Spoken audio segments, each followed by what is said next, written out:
I'm Tonya Duncan, and I'm running as your Green Party candidate for Michigan's 3rd District Congressional seat.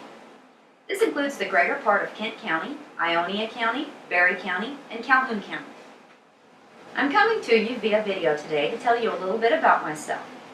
Soon, I'll be uploading a series of videos which will address the various issues that we're facing in Michigan and the world.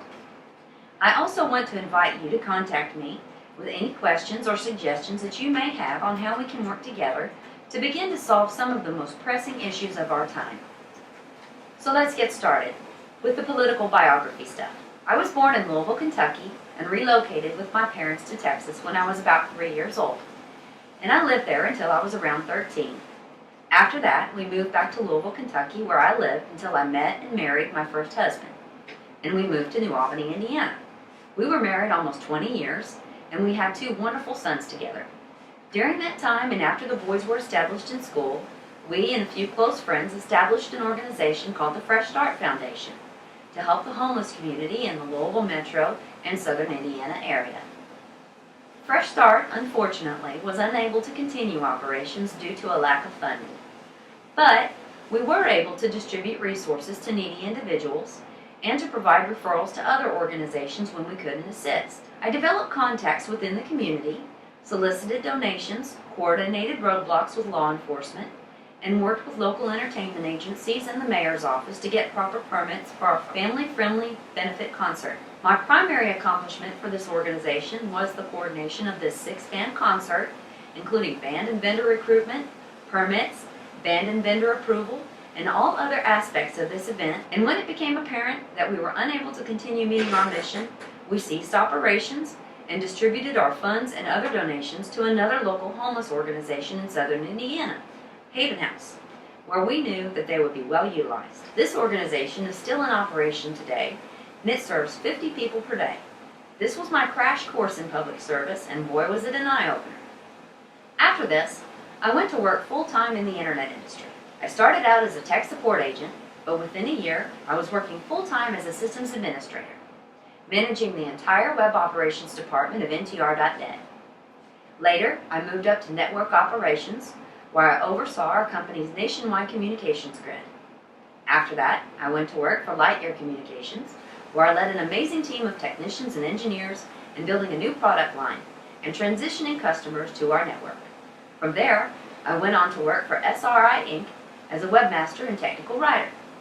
I've also worked for Eli Lilly in support of their Asian Pacific and U.S. Discovery Bioinformatics Division. This was an exciting position, as I learned a lot about many different cultures and the processes used in developing new medicines. I learned why it costs so much to develop and test brand name medicines, and about the loss that companies face when those brands lose out to generics. When my contract with Lilly ended, I took some time off to deal with some health issues, and then later I went to work with Extreme Software in Lexington, Kentucky, as a senior information developer, where I researched, planned, developed, and maintained the documentation for their flagship product, Dialog, as well as their training materials.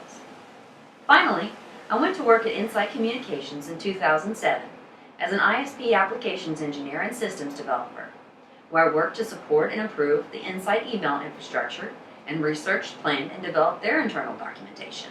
Due to the fact that I have bipolar disorder, and the interruptions in my sleep patterns due to 6 months of intensive maintenance on Insight's email servers, which required me to work an 8-hour shift, leave work, come home, sleep 4 hours, work 6 more, sleep 4 more, and then work another 8 the next day, I began to have problems regulating my mood and anxiety level, and my work began to suffer. Despite the fact that Insight was aware of my disorder and the Americans with Disabilities Act, they gave me 6 months to improve my performance, or I would be fired. Because I knew that due to this illness, I would not be able to improve my performance, I filed for disability, and I won in 2010.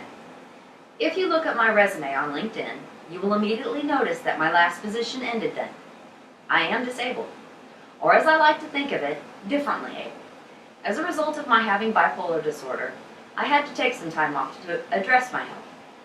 Over the last 4 years, I've spent a great deal of time and effort in learning to manage my illness, and I hope that my campaign will encourage other individuals with mental health disabilities to stand tall in fighting the stigma that faces those of us who face this challenge.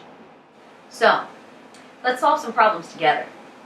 You can contact me on my website at www.duncanformichigan2014.us or via Twitter, where my handle is @TBDanonymous. Or you can find me on Facebook, where I'm Tonya Blevins Duncan. Or finally, you can find me on Facebook at www.facebook.com/DuncanForMichigan. Thank you for watching.